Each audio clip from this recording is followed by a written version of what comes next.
Hi, I'm Rich Stearns, the author of The Hole in Our Gospel and the president of World Vision in the United States. And I want to take an opportunity to speak to any pastors that might be watching this right now. And maybe you're considering how you might use this curriculum based on my book, The Hole in Our Gospel, with your church or with the small groups within your church. And, you know, should I or shouldn't I? And would this be a helpful tool for my church?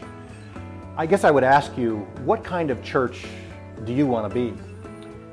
What do you hope and wish and pray for your congregation? You stand up every Sunday and you talk to them, and sometimes I know it must feel like there's a bunch of lumps of clay in the pews, and you're exhorting them and you're challenging them and you're teaching them, and you're trying to shepherd them as a shepherd does his sheep, and you're doing it because you believe in this gospel that you and I have embraced and given our lives to. And I guess what I would say is that I think what this might be able to do for your church is to blow open the idea of what the gospel really means, to give the people sitting in your pews a broader vision of what God's doing in the world and how the power of this gospel is much more than just a private transaction between them and God. It's much more than a fire insurance policy that they can put in their drawer and go back to whatever they were doing. It is truly life-changing stuff. It starts right in your church and changes lives there. It goes into your community and into the world, into the far reaches of the world, and it can literally change the world. The whole gospel, W-H-O-L-E, with all of its power and full Technicolor and Dolby stereo. That's the gospel I think we all want the people going to our churches to hear and to see and to feel. You know, one of the pastors I met in writing this book was a pastor in Africa, in Zambia, named Morgan Chalulu. Your heart would break if you saw his crude church made out of corrugated tin and a few boards nailed together, one light bulb hanging in the church, just one bare light bulb.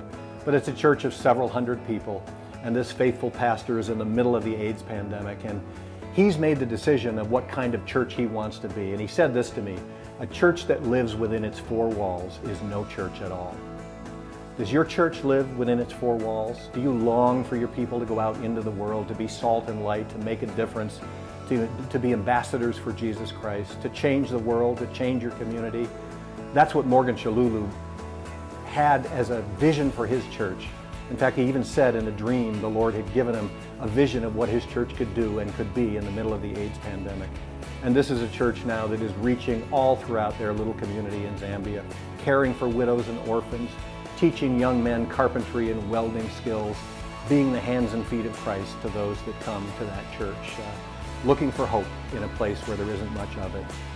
What kind of church do you want your church to be? This is just one tool that might be helpful to you in casting that bigger vision, in showing people God's breathtaking vision for the world and how the church is the great hope of the world.